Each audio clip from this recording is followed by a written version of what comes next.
ఓం శ్రీమాత్రే నమః. అందరికీ నమస్కారం. శ్రీచక్రం నందు లలితాదేవి ఎల్లప్పుడూ నివసించి ఉంటుంది. అటువంటి శ్రీచక్ర నిర్మాణం గురించి ఇప్పుడు తెలుసుకుందాం.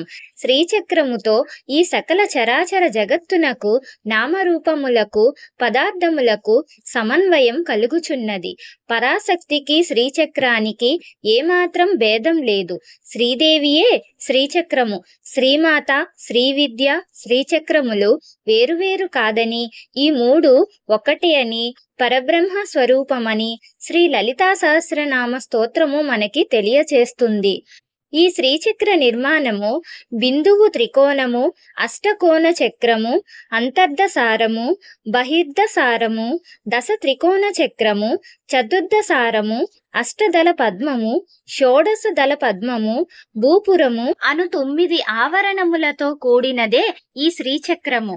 శ్రీచక్రములో ఉన్న మొత్తము త్రిభుజాల సంఖ్య 43, పద్మముల సంఖ్య 24, వృత్తముల సంఖ్య 7 బిందువుతో కలిపి. ఈ చక్రములలోని 9 చక్రములను శివచక్ర మరియు శక్తి చక్రములను నవయోనులని కూడా వ్యవహరిస్తారు.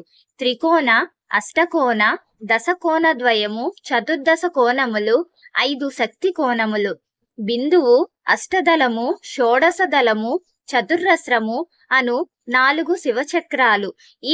ఈ చక్రంలోని బహిర్దసార, అంతర్దసారములు కలిపితే శ్రీచక్రము అష్టాచక్రము అవుతుంది.